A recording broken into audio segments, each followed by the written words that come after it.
man, I like that. I like that beat.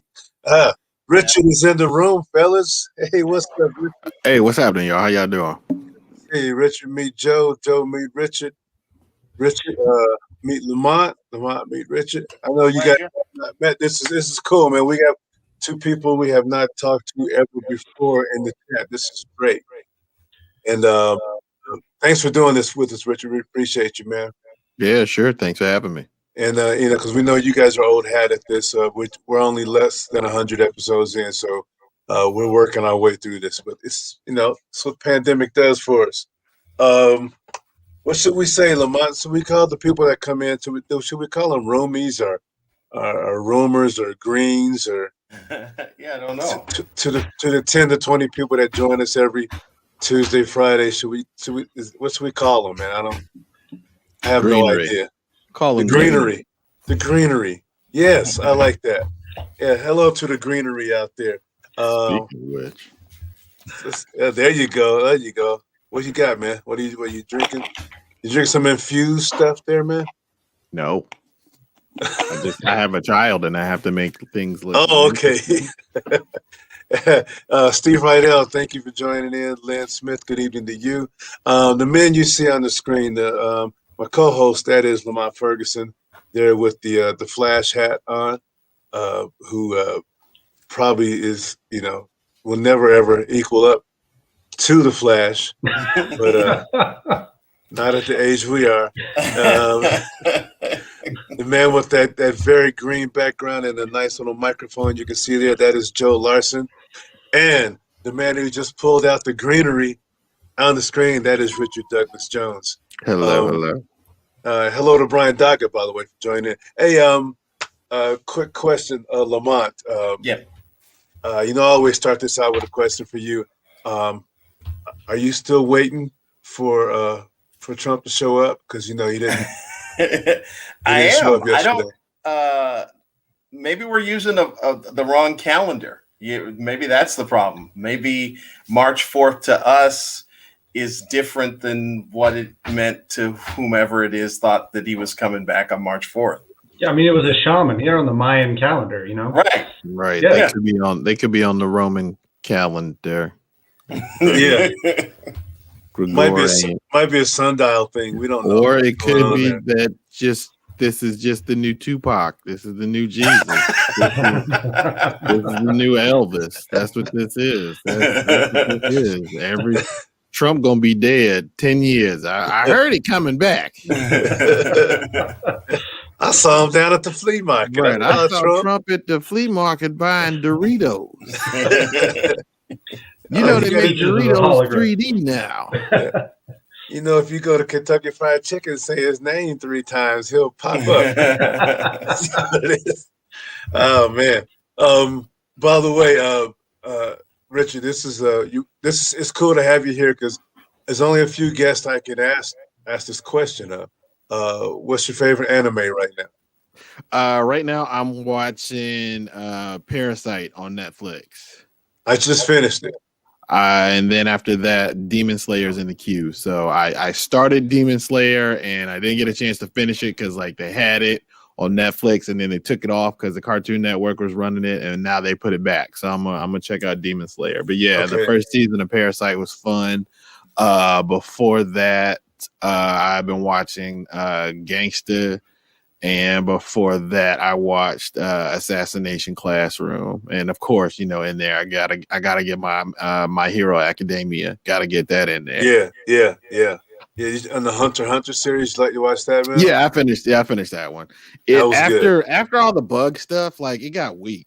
So I like the way Lamont's looking at us what the fuck are y'all? Yeah, after they killed the King Bug, everything after that, I was I'm completely not interested. I don't even think I finished Hunter x Hunter because the story just falls off after the whole King Bug thing. I think I sent you a link for one anime, Lamont, and that was the book, the one with the book, right? The book, where you write the person's name in a book. Yeah. Death Note. Yeah. Death Note. Yeah. I was like, oh, Lamont should like this one. It gets really intense, and I loved it though. Love it though. Joe, you don't watch any anime, do you? I also don't have any weed on me, and that might be the problem. There you go, like buddy. A personal problem. No, I'm not an anime guy. No. Let's see. From Seattle, living in Brooklyn. Yeah, well, I just moved out to New Jersey. I did the pandemic thing of buying a house. Okay. Everybody in New York got out. It's a ghost town over there now, man. It's wild. We bought a fixer-upper, which would be exciting, except we didn't mean to. We thought we were buying a nice house. Turns out it's just a piece of shit. I've been there, man. I bought a house about a year ago, and I was like, I'm not buying a project. Like I'm not. Yeah. And then you open up any door and fuck, there's a project. Oh, we got all kinds of it's some shit. Absolutely. You know what that sounds like, Lamont? That sounds like that old Richard Pryor joke. Everything be $500. Yeah. Yeah. My God, I wish it was something. Right? Now it's $10,000. Everything's $10,000. Exactly. Every time you ask them for something, it's $10,000. Absolutely, it's painful. But I know that's where I know Lamont from is the year that I started comedy. He won the competition that year. He won the Seattle comedy competition that year, which was very fun, very exciting. And where I know you, Louis, from is I know you from the Sellout tour from way back in the day. Bro, I think I can't remember now. When did you guys do that? When was the Sellout tour? Man, that thing it was like we started that like 10 or 12 years ago. Okay. Yeah. Okay. It's been a while. Yeah. Because I remember I worked with Vince Morris.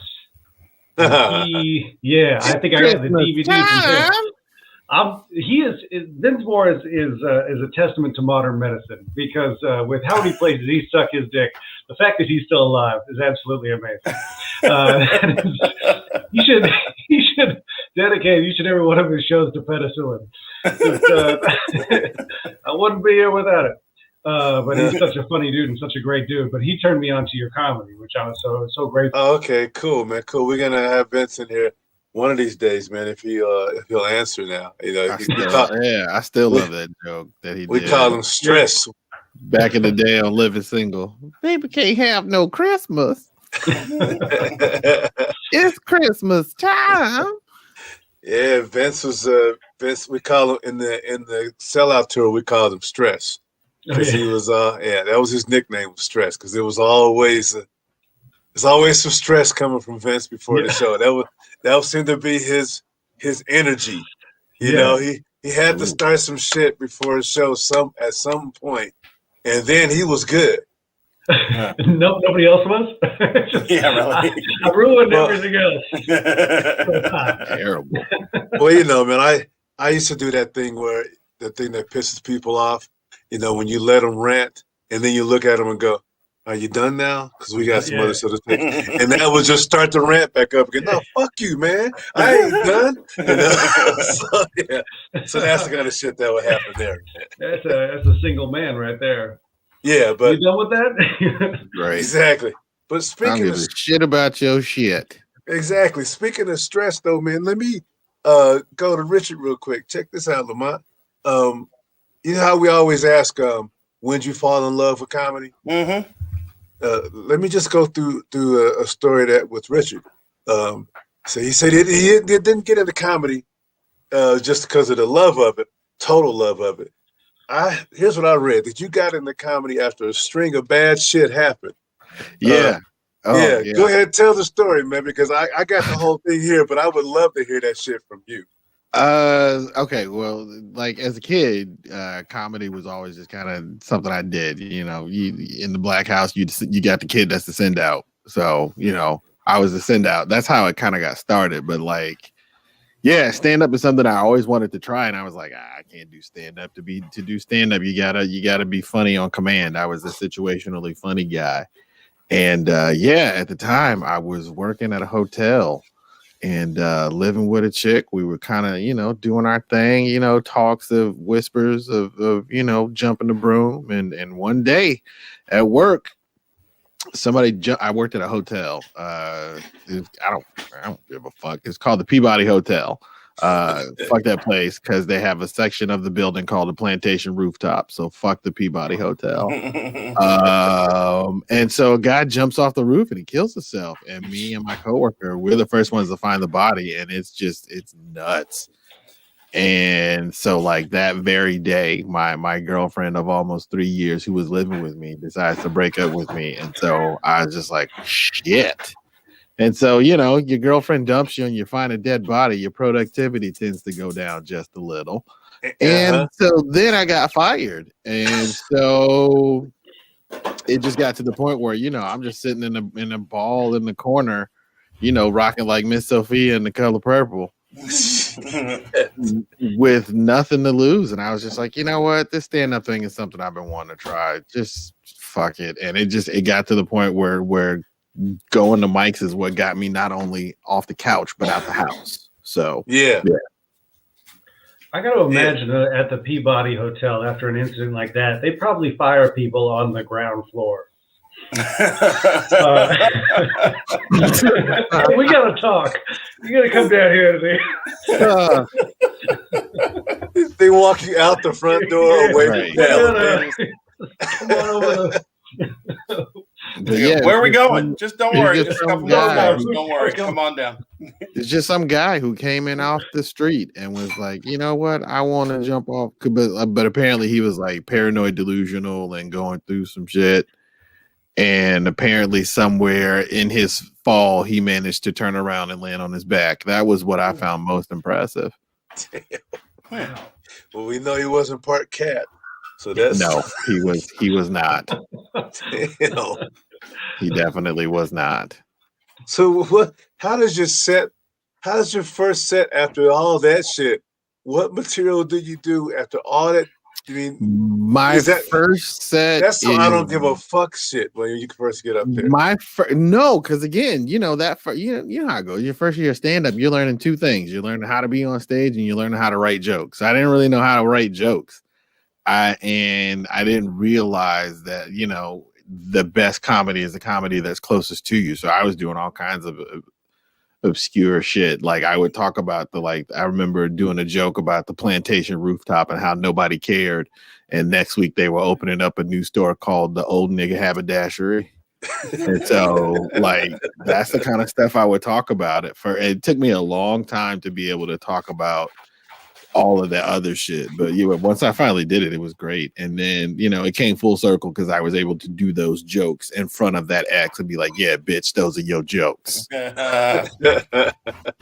Man, so that's I love how close that was. There's something real close to you just brought that all out, because Joe is check this out, Richard, he's second generation. No kidding. Yeah, my dad had a job at the Peabody Hotel, and one day, it's a horrible feeling. I know, and he was like, "If you want to get into this business, you also have to work at this hotel. You also have to work at this hotel and watch somebody jump off of it." Yeah. He was on roof patrol that day. He went to sleep. He went out for a smoke. Yeah, and you turned your back 1 second. He was the elevator guy, and he was like, "All right, one more." And then he blamed it on it was that black guy. That's what happened. He dropped. His dad was the elevator operator. Dropped him off at the rooftop, and the guy was like, "See you in the lobby." And he was like, "What?" The stairs are closed.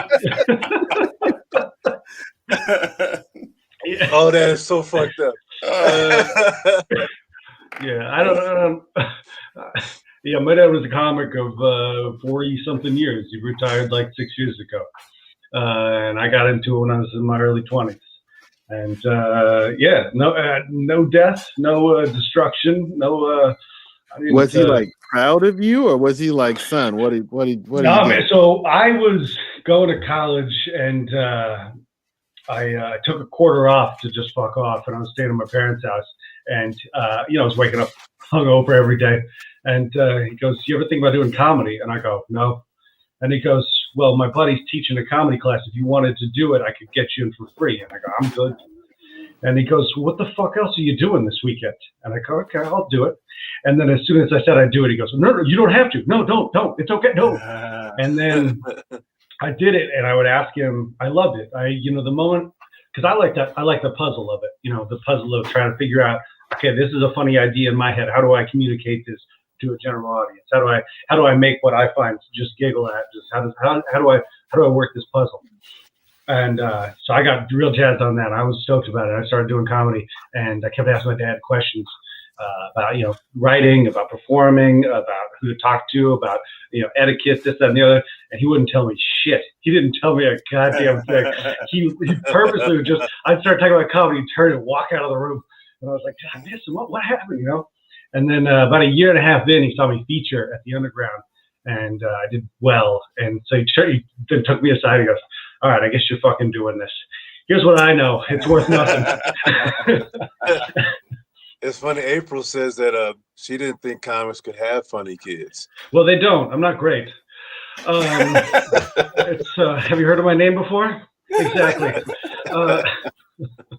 I heard Damon Wayans Jr. is pretty funny. I heard he has a good show too, man. I heard he has a decent show. I have not heard that about Richard Pryor Jr. Have not. I remember the all the posts that came out when Richard Pryor Jr.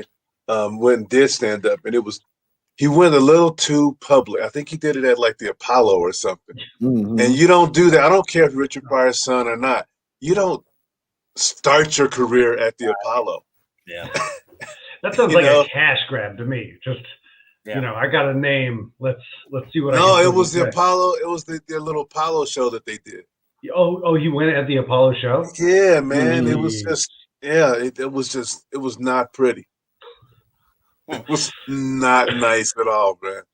It's like, ouch, my brother. That's a hardcore kick right there. Well, here's the thing. It was. If you watch the video, it was his to lose. It really was. It really was. It really was his to lose because, like, they were like, out of respect to your father, like you can look at their faces and tell, all right, but out of respect to your father, we rooting for you, brother. Yeah, because they was like they're like this, like come on, this motherfucker right here. They just went off, man. Yeah. I do love that. No matter how beloved you are, you walk on that stage, you're like, great. Now you got to do something. Yeah. Now you can't ride this name this whole time. Yeah. Yeah, that's why you get a lot of guys. You see them on these clips, and they always come out and they go, "Lower your expectations." Yeah, Michael Jordan Jr. can't play ball for shit. No. He can't. Oh no. Man. Oh no. Oh, that's painful. Who I feel bad for is the third Manning brother. Speaking of that, there's three. There's Peyton, there's Eli, and then there's some dude who sells insurance. Like Christmas has just got to be brutal, What's funny about that is that so there's Peyton, there's Eli, there's Cooper, I believe is Manning. So he has no career in sports, but his son is supposed to be really, really good. Like, he's a playing whole down bunch in New of Orleans, Mannings, Archie, Peyton, Eli. It skips the one brother and then goes to the next generation. Yeah, I think he goes to the same school as the Odell Beckham went to. Yeah. Man, that would be. That's gotta be a brutal. What a disappointment to a parent, really. Yeah, that's like a Thanksgiving dinner at the Bushes. Yeah. Hey, Jeb. Hey, Jeff, how's it going? You're still young enough to run again, Jeff. Fuck you, Mom. All right. Oh man. So hey, the host of Black Nerd Power. How long has that show been going, man? Black Nerd Power's been running for about 7 years. Man, I just love the whole idea of that, man. When you guys go through some stuff, what's some of the wildest episodes? Some of the wildest episodes? Yeah, because it seems like every time we do this, something will happen in that hour where you go, okay, well that's some shit I didn't think we'd hear. Yeah, most of our wildest stuff used to happen at cons. Like we would go to one con in particular. It was this anime con down in Atlanta called MomoCon, and we would kind of make that the thing that we would do. And just like on the show, people were cool, but like it was always just weird to just kind of walk up to famous people. Well, not most of the people were weird. The weirdest thing that's ever happened, again, it was at MomoCon, and I was on a panel with the cast of Dragon Ball, and the cat that plays Vegeta, Christopher Sabat, got like real wrong with me. Like I was ready to fight that nigga. But yeah, and so yeah, that's probably the weirdest thing that's happened. You know, it doesn't get too crazy because again, the cons is you know family friendly and nobody's like flashing us or anything. Well, there was one thing that I read that I love the fact that you were at the con and there was a family that was dressed up like Batman. Yeah. And one guy goes, "Hey, look, it's a black Batman." And you nah, like, no, shit man, pissed me off. It's just Batman. Yeah. Okay. It's just Batman.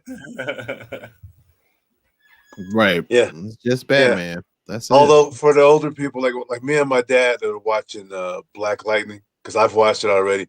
But my dad just he wants to see Black Superhero. So I'm like, sure. Okay, we're gonna watch Black Lightning. And we watched the Luke Cage series, which I thought was beautifully shot. Yeah. Yeah. Okay. Good answer. That's a good save. Beautiful shot. That's a good save. I know some people didn't like the story and stuff. They thought it was, but I was like, I thought it was all right. I like the first half of the first season of Luke Cage. Everything else. See, I was like that with with Fist Dude with Danny Rand. I'm like, whatever. I passed on that shit. Oh, yeah, everybody hated Iron Fist. Iron Fist. I was like, come on. Ugh. Yeah, but I'm like Lynn Smith. I love Luke. I love the Luke Cage series. Hey, Joe, I've heard, but I want to know, what is the tattoo story? Oh, you heard of it? Somebody was like, "Oh, tell the tattoo story. What's the tattoo story?" So I tattooed my balls. You guys know Ben Roy? Yeah, he's a Denver guy. Yeah. It's one of my guys. I was in Denver and I was headlining the works there down south, and I don't remember exactly how it came up, but I came up with the joke of I wanted to get a tattoo on my balls that said "May contain nuts," and like a warning label, you know. And somebody said, "You wouldn't do that," and I said, "Oh yes, I absolutely will." And so I call up Ben and I go, "Who's your tattoo guy?" And he says, "This guy." And so I go, "Okay, man." And so I email that dude, and he doesn't get back to me. And so the next day I call him and I go, "Hey man, I sent you an email. I don't know if you got it." He was like, "I thought you were fucking with me. I didn't think you were being honest." And so he goes, "You really want to tattoo your ball?" And I go, "Yeah." And he goes, "Okay, well, there's a $300 fee to just do anything in that area, just to start, which is reasonable, you know." And then he goes, "I got a 5 o'clock. Come on in." And I walk through the door and I go, "Hey man, my name's Joe." And he goes, "I was hoping you weren't going to show up." And he goes, "Okay, so what we're going to do is I'm going to put saran wrap over like the arm stool thing. And then what you're going to do is you're going to go in the back. You're wearing I have boxer briefs on." He goes, "Perfect."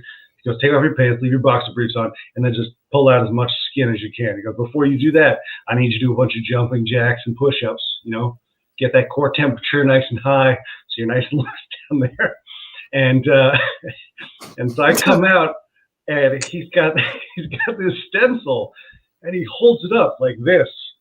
And I go, "I don't know where you think that's going." And he just goes, "You'd be surprised." And so we stretch it out over this, you know, over this footstool thing or this arm stool thing, and he slaps the stencil on it. And then we're just looking in the mirror like it's, you know, business as usual. It's got to go down and to the left a little bit. And so we get it all worked out. It's not business as usual. At that point, he's rethinking his whole fucking life. Yeah. Well, you know, oh my God. He went back to college. He's an architect. Right. Yeah. He's like, yeah. You know what, graphic design, not a bad idea. Not a bad. So we start, and 3 hours left. He goes, you're just gonna pull apart one letter at a time and dig your knuckles into the thing, and bite your teeth. And I go, you ever done this before? And he goes, yeah, once. I was like, oh shit, what happened? What was it? And he goes, I did my own. And I'm like, what? You did your own? Because yeah, he goes, as a tattoo artist, you got to have the idea, the sensation, the feeling on all of your what those sort of, so I got my hands, got my feet, got my face, I did one, and I was like, you tattooed your own? He goes, I go, what'd you do? He goes, just one dot. And then I'm done. I tapped out. So I dug my knuckles in, and we did the S. They contain nuts to start. And then afterwards, I come away, and I'm shaking it off. I'm freaking out. And I come back to him, I'm like, okay, let's do this. And he goes, really? Yeah, we got a lot more letters. And he goes, honestly, I thought we just have an S on your balls, like some kind of Super Bowl thing. And we finished it up. And my favorite part of the story is that I didn't tell my wife. There's a favorite part of the story? Yeah, I didn't tell my wife. I just came home from Denver and went, hey, guess what? I got a tattoo. And she's like, oh, shit. Where did you get a tattoo? And I said, on my balls. And she just walked out of the room. And she kept you. That's a good woman. Yeah. Yeah. She goes, you think that's good? She goes, you think that's funny? Oh, that's fucking hilarious. Are you kidding me? And this whole scene right now with the four of us, this reminds me of like a scene out of Grimm when somebody sees some shit and you go, that didn't just happen. He just vogued right in front of us. I want to be in the room when she tells her friend, yes, girl, on his balls. Yes. But no, just the whole sack, not even just one of them. The whole damn sack. Just the whole sack. Girl. I just tuned back in. I left my body after Joe said I tattooed my balls. What happened? What was the rest of the story? That's it. Here's the part that is going to be the funniest to me. I just scheduled my consultation for a vasectomy. I don't know. Why? Why? Because I've been here to say I've had a gun that I wanted to shoot at everybody for years, and I get to put blanks in it. Absolutely.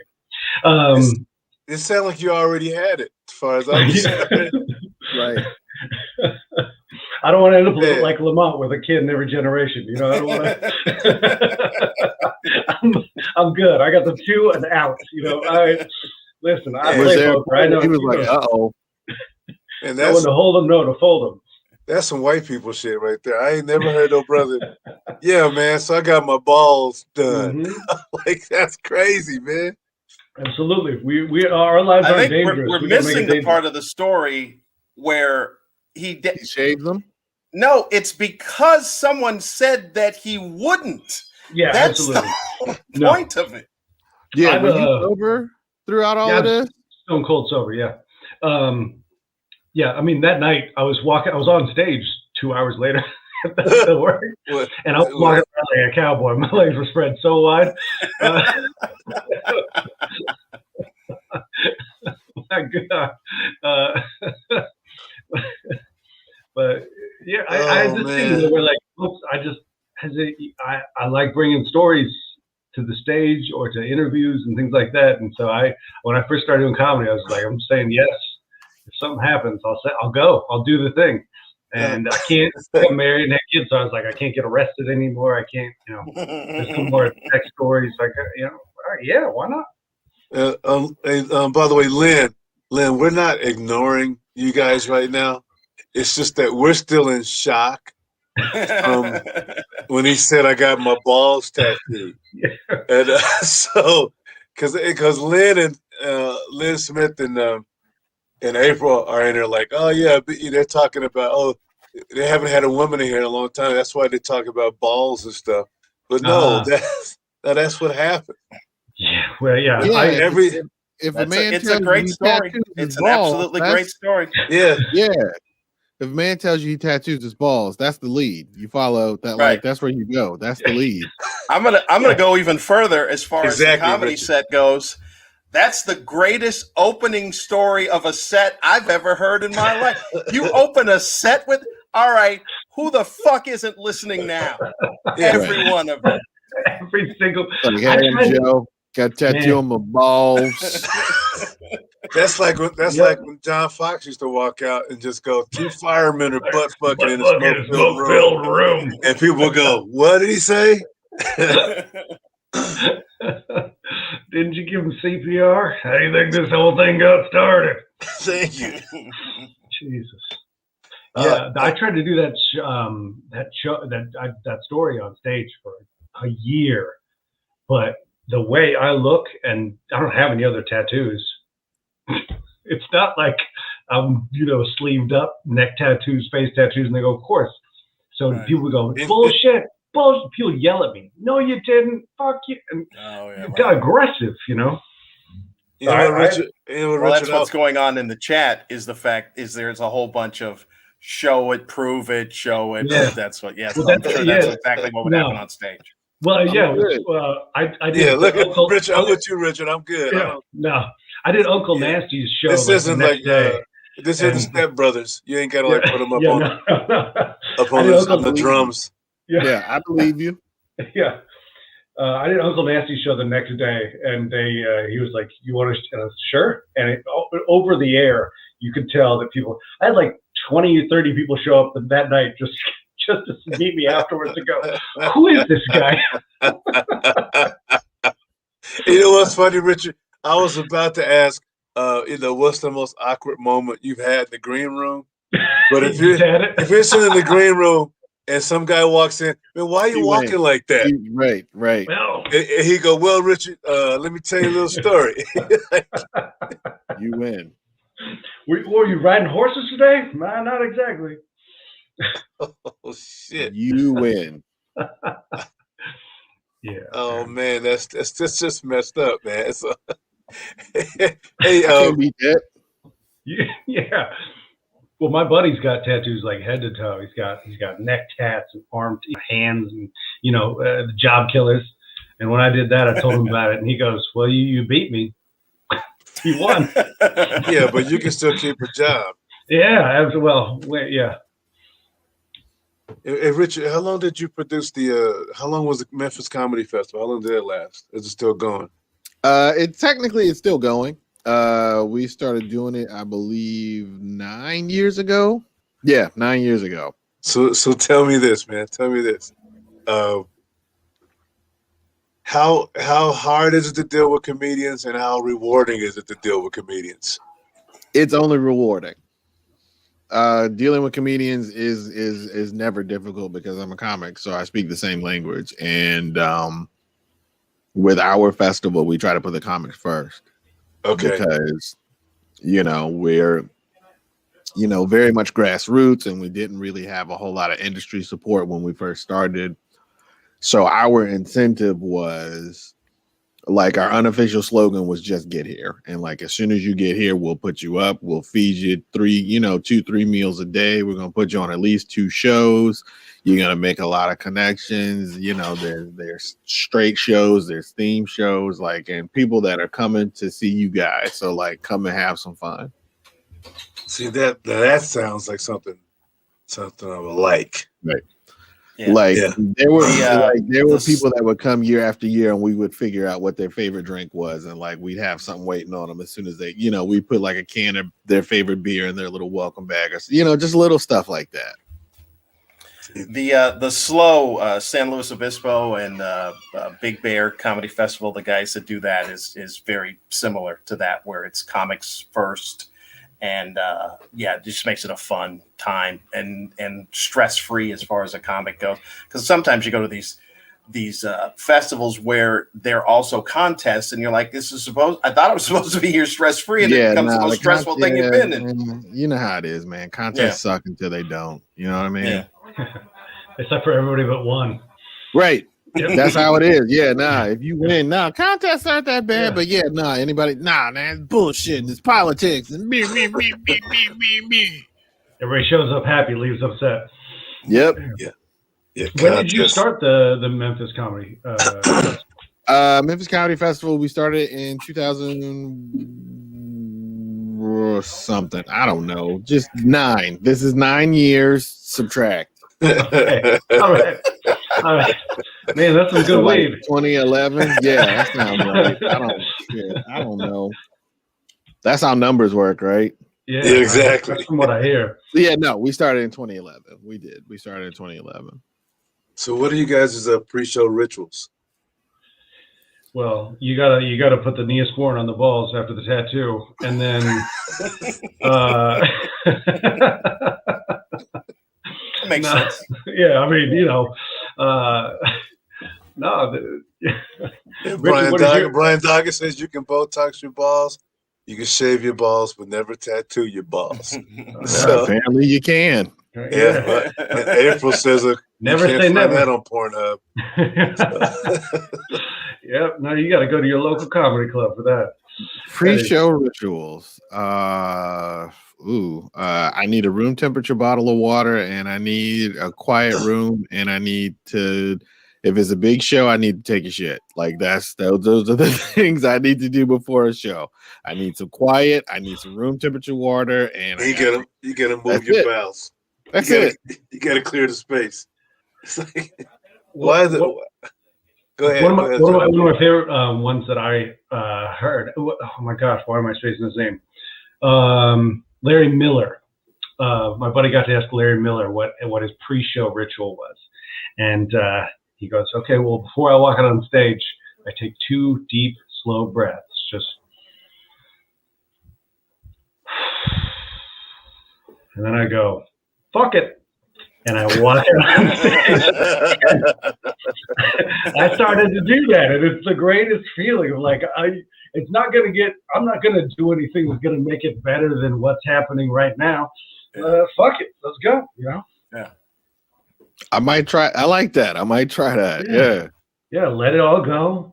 Just break yourself. Like, is it like just a random, just kind of fuck it, or is it just like a defeated fuck it, or you just like, all right, let's do this? It's a, you know what? Take the 2 deep breaths to cleanse it all out, right? All the bullshit, because you've thought, especially right before you go on stage, you got your notes, you're banging on stuff. You're like, I got this new bit I'm working on. I want to switch the order up. Oh, there was that table back there. I didn't like the way that table looked, and then, and all the bullshit that's in there. And so you take 2 deep breaths and you go, you know what though? Fuck it. We're all here. This is what it looks like. So dismissive. I've done all of the preparation I can do. Yeah. All I have to do is relax so that I can do this the best that I can do it. A dismissive fuck it. I like that. I do the same thing before sex. Sure. Fuck it. 2 deep breaths. I like the way Lamont does it. When he just walks on a stage and just looks at him like, just a second. And he just starts setting this stuff up. I like it's that walk out, because I can never. Mine's is just like, okay, and walk out. I never had no real pre-show like that. But yeah, that sounds cool. Fuck it. I got a question for all you guys. Opening lines. Oh God. Do you have one? Do you think about that? Do you focus on that? Is that a thing you're concerned with?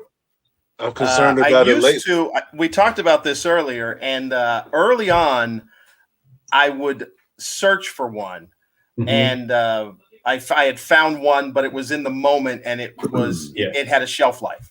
And then once it left, I had fretted about when to stop doing it. And then once I was like, okay, this is out of the news item, this news cycle, it's done. Then I kind of stopped worrying about it, which was weird because that was a point where I was probably 10 years in at least where that had been a big concern.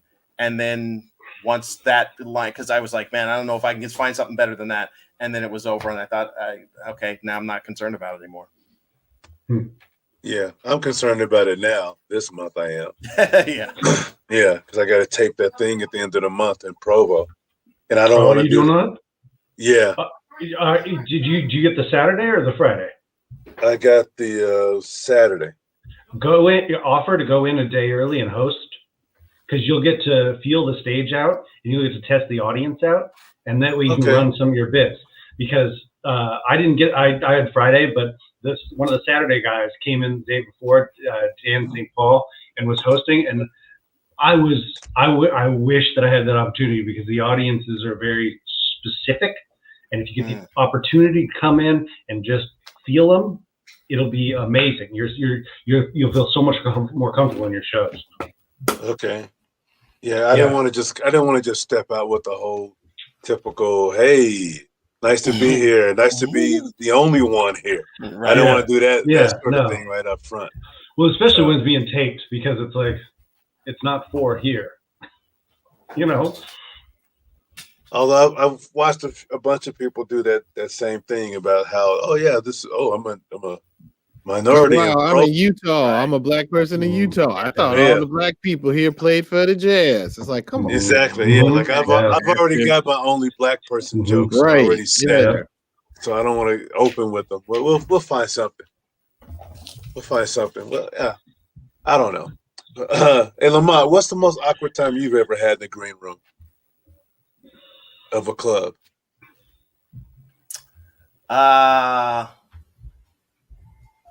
It wasn't a pleasant time. It was at the Detroit Comedy Festival a handful of years ago, where I got chastised by the person that was headlining. And it wasn't that long ago. And it was very odd. If I could remember the lady's name, I would say the lady's name. But I can't remember her name right now. She worked with Joan Rivers a lot. I can describe her, and then you'll know who I'm talking about. During the 90s or the heyday of Comedy Central, they tried very hard to make her a star because she looked somewhat like Cindy Crawford. Do you know what I'm talking about? Anyone? Talking about Judy Tenuta? No. No. She's blonde. Blonde lady, right? Right. God. And I can't think of her name. Yeah. But anyway, they tried really hard to make her a star because they put her on all Diane the time. Ford, was it? No, it wasn't Diane Ford. Okay. And she wasn't funny. She was just a really good-looking, looked like Cindy Crawford comic. I hadn't seen her in years. And then I went to the Detroit Comedy Festival, and she was headlining. So I got in a night early before the thing took place and saw her. And I'm a person, I love stand-up. I love the craft. I love everything about it. I've studied for a long time. And I watched her, and I was like, oh, man, she's got it. I don't know where she went, but whatever she did, she got that work done, and she was hilarious and Lynn just Coplitz? killing. Lynn Coplitz? Yes. Yeah, Lynn is fucking funny right now, man. Right. She is a hilarious. beast. And so they asked me to stay over the weekend and host the show. And I was like, okay, cool. I'll just host the show. And so I'm up there doing the regular hosting stuff at the beginning, and then do my set, bring up the feature, and then fill a few minutes in between while people get up and go to the bathroom and stuff. And I forgot part of her credit. Like, I couldn't remember the name of the show that she was on with Joan Rivers. I remembered everything else. And at one point, then she decided to chastise me about, one, bring her right up. Don't do any time. Just bring her right up. And then she corrected me on what the show name was. And I'm like, okay, I'm in this for 20 some odd years. I don't need this from you. And the idea that I hadn't said anything, but I had already given her props in my head because she was shit in the 90s. Yeah. And then she became something. And then to have this moment, and I just sat there, and then eventually got up and just walked out of the green room, and then just did the job after that, did exactly what it was. And it just made it really uncomfortable at this late stage of the career, which was really annoying. So, wow. Yeah. I did a TV show with her about. It's too bad she went at the hotel that Richard worked at. Yeah. You just took it to the roof. Yeah. Have you seen the roof? Yeah, come see the roof. Uh-oh, no railing over here. And so funny. That's the thing about it. Like, I won't take anything away from it. It's the same thing where people, I'll say this because I'm friends with him. You know how Barry Diamond has a horrible reputation in this industry? Yes. With Booker, a horrible reputation. Yeah. But here's the one thing that they will never say. They will always go, that guy's a jackass, that guy's a jerk, that guy's a... but they always go, but man, is he funny. That's the thing about it. You can't take away the funny. I will never take away the funniness that I saw from her on that stage, but that dealing was horrific. Oh, yeah. You ever share a condo with Barry Diamond? No, Barry's worked for me on that show, and I've never had an issue with him. But I've heard all the horror stories. I shared that. I worked at Harvey's with him when I was a school teacher, and he said to me the night before we went to bed, he goes, "You want to have breakfast in the morning?" I said, "Oh, yeah, sure, we'll go to breakfast, whatever." And all right, good night. I went to my room. He went up to his room, and then the next thing I know, I wake up. Feel like there's somebody right there, and I wake up and here's Barry Diamond. Hey, buddy, oh, no. We going to breakfast? Jesus Christ! How'd you get? I was putting the next one. Next night I was putting chairs. Didn't I lock the door? Yeah, exactly. Wow. My God. I put all my luggage I put in front of the door. After that, I wanted to make sure that if he was in there, I was waking up. Ooh. Oh man, see those condo stories are crazy, man. You ever hear the one about that guy that used to own the San Francisco club? He was a comic. He was also a comic, and he used to go on the road, but he would bring his lover with him. And how comics, you're thinking, okay, well, hey, I've been there with his guy's brought his girlfriend, so ain't no big deal. We can all sit and watch the game. So they're watching the TV, and one night he goes, "Okay, guys, I'm going to bed. See you in the morning." And he goes to his room. He's sleeping. He wakes up like a little while later, and he's like, "Oh, let me go get some water. I'm gonna get a drink of water." He opens his door, and they're on the couch doing it. And he said it freaked him the hell out. He was like, He closed the door back, and he's like, "Hey, you guys want to go to your room?" Like, oh, man. Okay. That would have freaked me out, man.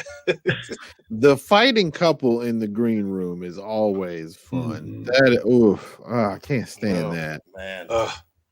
And you ever you try to tell him to be cool? Hey, man, calm down. And then he turns on you.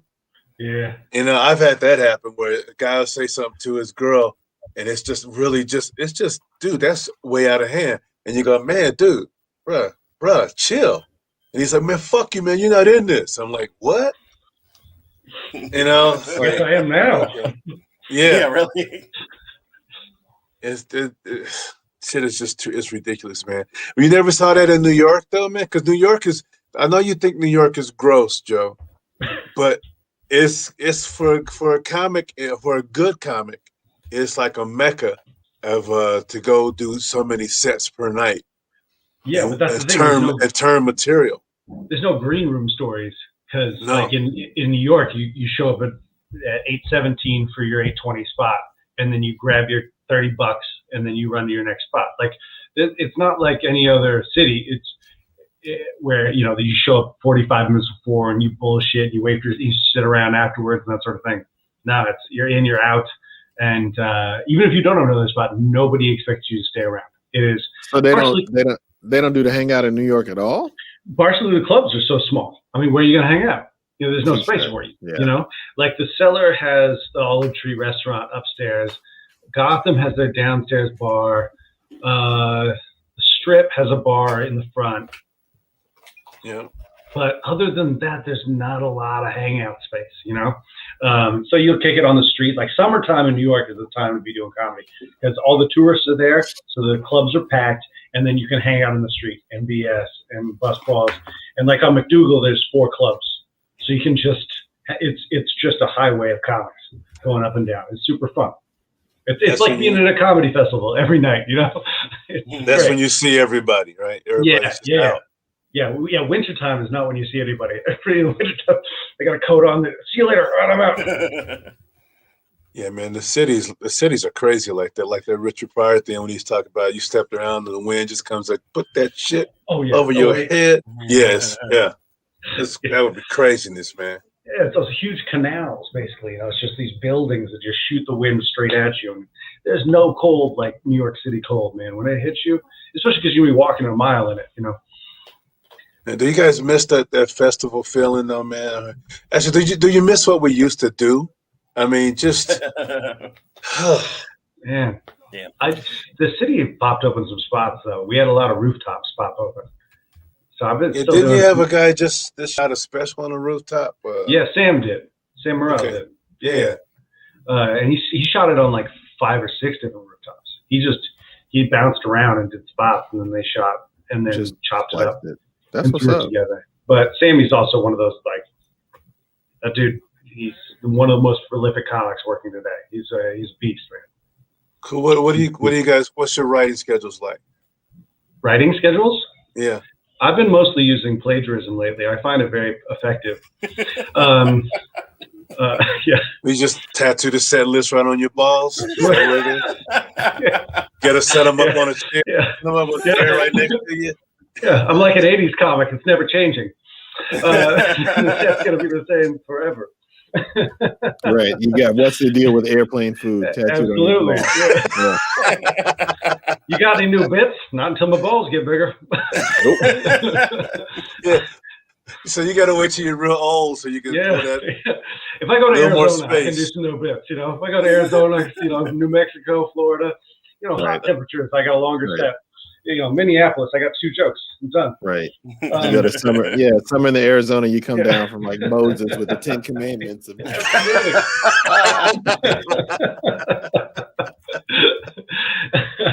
Unroll it like a scroll. What's yours, Richard? Do you have one? Do I have what? Your writing schedule.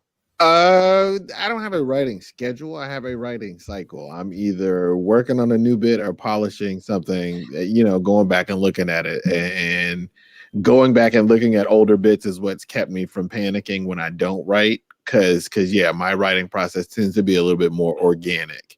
And so if I'm not working on something new, then I'm going back and tweaking something that I wrote a year ago or something like that. So I'm either working on something new, going back, working on something, or any combination of both. So is that what you mean when you say situational comic? You like, that needs to happen to you right then and there, and you go, oh, okay. Yeah. Situational comedy was just, I was just funny on the fly. That's when I didn't know how to do stand-up. I didn't know how to the structure of a joke. I didn't know how to store, the shit in my head. It was just organic. It's just like something funny would happen in that moment, and I'd just be like, oops, I did it again. And then just people just like, you're hilarious. You're like, no, I was just paying attention. That's what you were. Nah, I just did it. Okay, because there was some stuff that on some of your sets. I was like, I think I sent Lamont one of them, and I thought that shit was fucking perfect, man. It was the whole thing about being at the job, and they thought you was another kind of black person, and you're like, he's cool, y'all. And they start, I'm like, oh, he's going off the deep end. They start unzipping their stuff, and all these white people. Yeah. The office. Yeah, all the white people were all of a sudden black people. I'm like, yep. Yeah. Yep. That was perfect. It was perfect, man. Let me tell everybody who is on the rewatch on this also. I have posted both of these men's Twitter accounts here. They have some very funny Twitter moments, which is I can never do that because I'm always ranting at these idiots. I'm always trying to go political on stuff, but I should just do it where you guys do it. They post jokes. They post actual jokes. It's not going, well, fuck you and your ideology. That's what I'm doing. You're not gonna change because I know I'm not gonna change anybody's mind. Like I'm never gonna post anything prolific and somebody comment like, you know what, I never thought of it that way. Yeah. Like that's never gonna happen. Yeah. I only had one person change one part of her ideology, but she locked in and she said, I'm changing that, but I'm still staying with this. And I'm like, so it's like I got her to like cross it to dot an I. That was the baby with the bathwater. It's just like, look, racism's bad, but Trump still won. It's just like, fuck. Yeah. Because I have to give props to it was Ian Harrison who was they had? They were on the day, Lamont. Ty Barnett. Ty Barnett and Ian Harris. I have to give them props because they had a Trump supporter on their show today. Yeah. And I've been asked by a bunch of people, how come you don't have different this used to be called the Trump Rundown, and they would say, how come you don't have somebody with different things, different view, different political view? And I'm like, because I don't want to talk to somebody who still believes that Michelle Obama has a dick. I'm like, I'm not doing that. Yeah, you know. Well, I mean, that's the thing is when you divorce yourself from what. I guess that's where political discord has really broken down, is when no one agrees on a set of facts that then you can argue about the ideology or how one should go about changing. When the facts aren't agreed upon, you can't have a discussion. Yep. That's the truth right there. Well, guys, what do you, before we let you out of here, because I know everybody's got stuff to run to, well, Joe's got a gig. The rest of us probably don't have anything tonight. We're hanging. But I do, please come back, fellas. Please come back. Absolutely. This is a blast, man. What we do is we don't do the Zoom shows. It's grown people talking. That's all we do. And especially with everybody here is a father too, which we need to get into that next time. Because that's something that kind of right here for us, man, with the kids. What are your hopes for the new year? Let's start with Joe, then go to Richard. What are your hopes for the new year? Hopes for the new year? I don't have much hopes. No, I've got enough new material to throw together a new album. So hopefully the clubs open up enough where I can record something that I can be proud of and I can put out.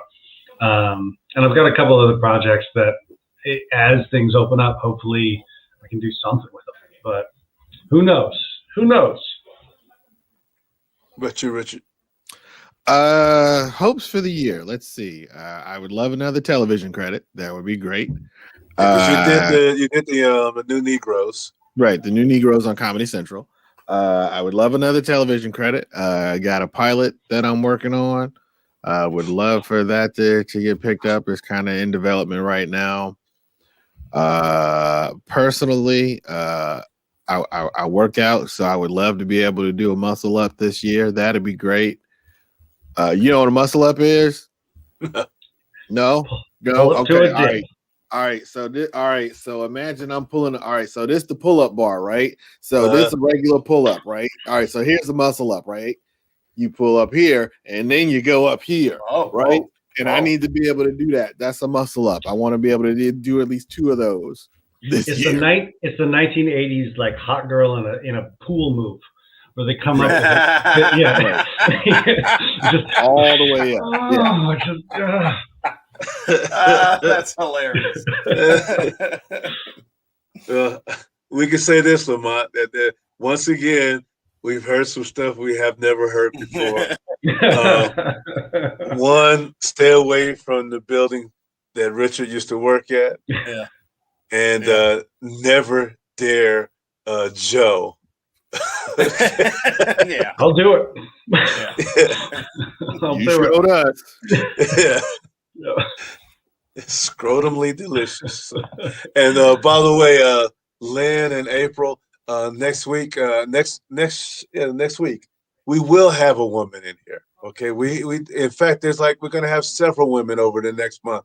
So come in and like you said, there won't be any women talking about tats on their balls.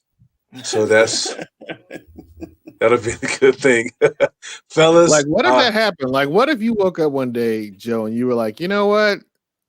I think I want to be trans. And like, you went through all of that trouble to get the tattoos on your balls and then you cut them off. Like, what would you do? I'd keep them. I mean, they'd make a nice coin purse. Sure. Just, one of those sort of like little keepsake. You absolutely. Just bronze your ball.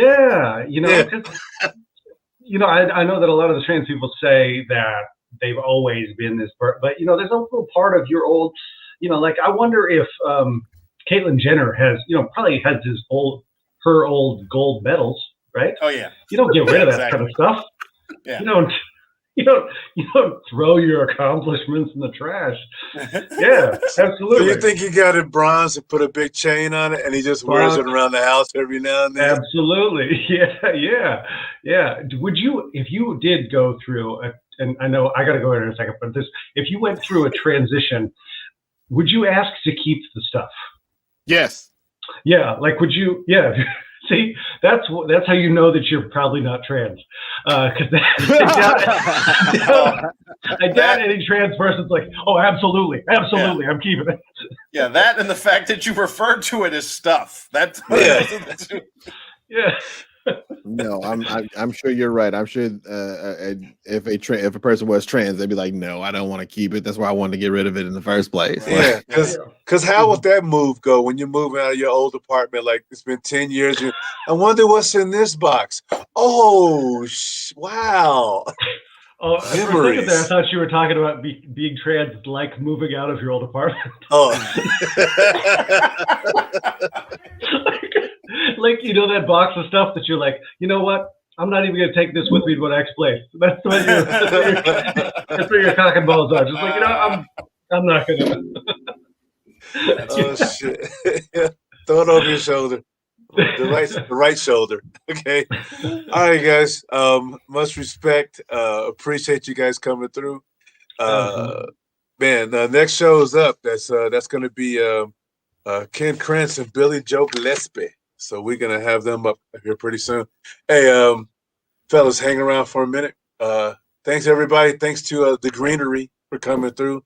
That is your new name now. Later, guys. Bye.